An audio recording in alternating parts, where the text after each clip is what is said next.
नमस्कार, विराट 24 न्यूज में आपका स्वागत है। आपके साथ मैं हूं अनीता। इस वक्त की बड़ी खबर रीवा से है, जहां मऊगंज विधायक प्रदीप पटेल एक बार फिर अपनी आदत अनुसार सहकारी बैंक के मैनेजर के कक्ष में धरने पर बैठ गए हैं। उनके साथ सैकड़ों स्थानीय निवासी भी हैं। बताया जाता है कि सहकारी बैंक में करोड़ों रुपए फंसे हुए हैं, उपभोक्ताओं के पैसे नहीं मिल रहे हैं, जिसके चलते विधायक प्रदीप पटेल पहुंचे और पैसा दिलाने के लिए धरने पर बैठ गए। हालांकि जिस कक्ष में बैठे हैं वहां अधिकारी मौजूद नहीं है, लेकिन प्रदीप पटेल का कहना है कि ऊपर बात की जा रही है। प्रदीप पटेल ने बताया कि हजारों लोग हैं जिनके करोड़ों रुपए बैंक में फंसे हुए हैं। आपको बता दें कि भाजपा शासन काल में ही विगत 10 वर्षों में उपभोक्ता परेशान है, जिनके लिए भाजपा विधायक को धरने पर बैठना पड़ रहा है।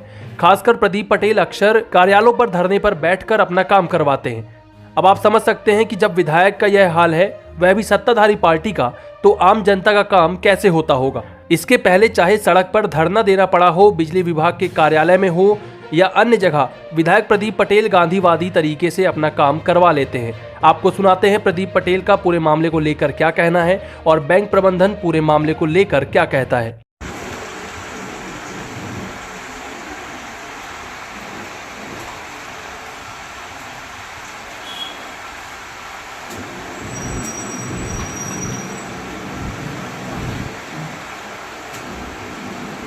नहीं है यहाँ पे।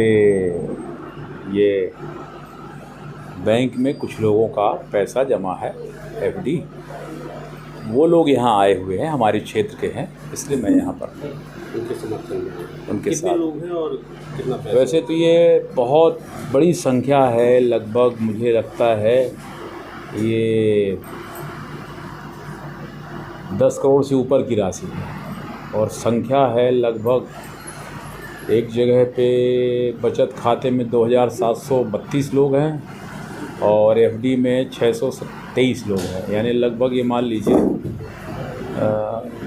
3300 साढ़े 3000 के लगभग 3-3.5 के लगभग लोग हैं। और उसमें आज मेरे पास, कल मैं गया था एक कार्यक्रम तो ये लोग मुझे मिले। आज मेरे घर में आए थे लगभग 15-20 लोग।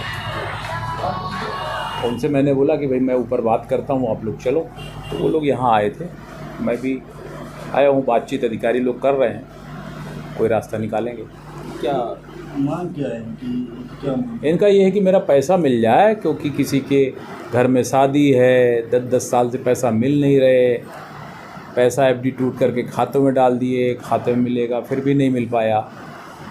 और इनका कहना है कि पैसा मिल जाए, जो जिनकी गलती है उनको दंडित किया जाए। लगे हैं अधिकारी, काम होगा।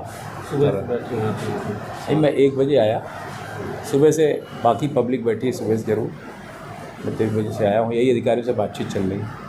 अधिकारी भी बाहर बैठे हैं? आप बात कर लीजिए अधिकारी से, बात कीजिए। वो भी लगे हैं सब लोग। क्या कारण है कि मतलब बार बार ऐसी कोई त्रुटि हुई होगी। अब उस त्रुटि में हो सकता है कोई उसमें निगरानी नहीं हो पाई, इतनी बड़ी गलती हो गई। नहीं, अक्सर देखने में आया है कि कई बार प्रशासनिक अधिकारियों के सामने आप ही को आके बैठना पड़ता है और ये तो संघर्ष करना पड़ता है। संघर्ष का इसमें कुछ नहीं, आगे बैठे इसमें संघर्ष क्या है? नहीं, हम लोगों ने देखा है कि सुबह से आप बैठे। नहीं, अरे जनता के लिए बैठना, जनता के लिए आना चाहिए। जनता अगर यहाँ आ रही है, मेरे को अधिकारी के साथ बैठ करके बातचीत करना। एक अधिकारी वर्ग की जिम्मेवारी नहीं बनती, मेरी भी बनती है कि बैठ करके उसका रास्ता निकालें, तो कोई कैसे उनका निदान हो पाए। तो ये मुझे लगता है कि करेंगे। मांग लेकर बैठे हुए हैं, क्या समस्या है? नहीं, मांग लेकर नहीं बैठे हैं। माननीय विधायक जी आज दोपहर में करीब 12:30 बजे हमारे कार्यालय में आए हुए हैं, अभी भी बैठे हुए हैं। उनका ये था कि मऊगंज विधानसभा क्षेत्र में हमारी 6 पैक्स सोसाइटीज़ हैं, जिनमें जो है किसानों ने अपनी एफडी जमा कराई और सेविंग बैंक में भी उनके पैसे जमा हैं। वो पैसा जो है, चूँकि सोसाइटीज़ ने अपना जो जिला सहकारी केंद्रीय बैंक से केसीसी के लिए उनकी लिमिट स्वीकृत होती है, उसमें उन्होंने उस पैसे का उपयोग किया हुआ था, क्योंकि वो हायर इंटरेस्ट रेट का था। तो उन्होंने बैंक को वो पैसा वापस कर दिया था थ्रू संबंधित जो है ब्रांच के द्वारा। अब वो इस टाइम जो है सोसाइटी के पास चूँकि राशि नहीं है उनके खाते में वापस देने के लिए, इसलिए जो है उनका भुगतान अभी अमानतदारों का नहीं हो पाया है। इस संबंध में कलेक्टर महोदय मऊगंज द्वारा तत्कालीन आयुक्त सहकारिता को पत्र, अर्थशास्त्रीय पत्र लिखा गया था। उस पत्र के संदर्भ में आयुक्त सहकारिता द्वारा संयुक्त आयुक्त सहकारिता रीवा के अध्यक्षता में 3 मेंबर दल का गठन किया गया है। और 3 मेंबर दल को जो है गठित करके ये निर्देश दिए गए हैं कि ये जांच करके दें कि ये जो है राशि का उपयोग कहाँ हुआ है। जो राशि अमानतदारों की थी, जो अब सोसाइटी के खाते में भुगतान के लिए शेष नहीं है, उनका उपयोग कहाँ पर हुआ है वो जांच करके जैसे देंगे। तो जो जैसे कि कलेक्टर महोदय मऊगंज द्वारा प्रस्तावित किया गया था कि इसके द्वारा शासन द्वारा किसी हेड के द्वारा राशि उपलब्ध कराई जाए, या जो अपने को ब्याज के जो है पेटे जो राशि मिली है उसका इस मद में उपयोग करने की अनुमति शासन द्वारा आयुक्त सहकारिता द्वारा मिल जाए, तो इन लोगों का भुगतान किया जा सकेगा।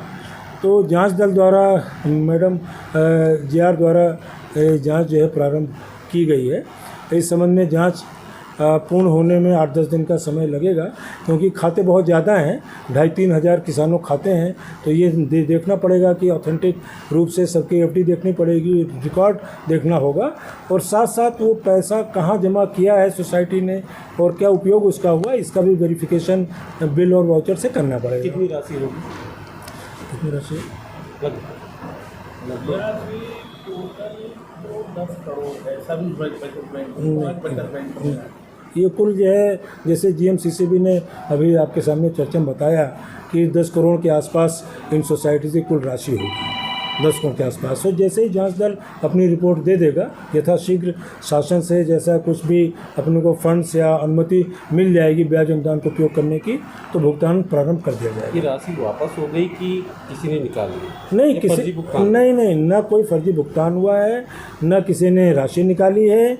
इसमें क्या है कि कोऑपरेटिव बैंक सोसाइटीज़ को लिमिट स्वीकृत करता है किसानों को लोन बांटने के लिए, KCC लोन जिसको कहा जाता है। क्योंकि ये रेट ऑफ इंटरेस्ट ऊंचा होता है और FD का रेट कम था, तो bank as per banking norms जो है हायर इंटरेस्ट रेट अपना कम करने के लिए उन लोगों ने तत्कालीन उस टाइम उन्होंने उसका भुगतान कर दिया। अब चूँकि एडिशनल फंड्स जनरेट नहीं हुए, इस कारण ये समस्या उत्पन्न हुई। ये बात तो आपने विधायक जी को भी बताई होगी? जी, उनको हमने बताया है। तो विधायक जी का ये कहना है कि भाई जब तक उनको पूरा भुगतान हो जाएगा तो ही हम जाएंगे। तब इसमें क्या है कि भुगतान चूँकि अपनी ओर से तो करना संभव नहीं है, न डिपार्टमेंट को भुगतान होना, जब तक जांच दल, क्योंकि आयुक्त सहकारिता द्वारा जांच दल ऑलरेडी संयुक्त आयुक्त सहकारिता रीवा संभाग के नेतृत्व में गठित कर दिया गया है। उसमें स्पष्ट रूप से निर्देश दिए गए हैं। जांच दल द्वारा रिपोर्ट दी जाएगी आयुक्त सहकारिता को, वहां से आगामी जो है कार्रवाई होगी और इसमें भुगतान अवश्य होगा, क्योंकि कोई गबन घोटाले की स्थिति नहीं है। 9 बजे के आसपास का टाइम हो रहा है जी, आप लोग भी बैठे हैं, जी, टाइम भी हो चुका है, जी, विधायक जी बैठे हैं, जी, तो कैसे ही निपटाएंगे ये सब जो चल रहा है इसमें? नहीं, अब वो तो माननीय विधायक जी सम्मानीय विधायक हैं, जनता के प्रतिनिधि हैं। अब वो बैठे हुए हैं तो ठीक है, हम लोग भी बैठे हैं, इसमें हम क्या कर सकते हैं। ये सारी बातें हर स्टेज पर माननीय विधायक जी से निवेदन किया गया है, उनको सारी बातें शेयर की गई हैं। बाकी वो माननीय जनप्रतिनिधि हैं, हमारे सम्मानित हैं, हमारे माननीय हैं, आगे उनको निर्णय लेना है। नाम और पद बता दीजिए। मैं अशोक शुक्ला हूँ, उपायुक्त सहकारिता, और साथ में हमारी संयुक्त आयुक्त सहकारिता है मैडम सुरेखा इरवार। ये बैंक के GM श्री ज्ञानंद पांडे बैठे हुए हैं बगल में।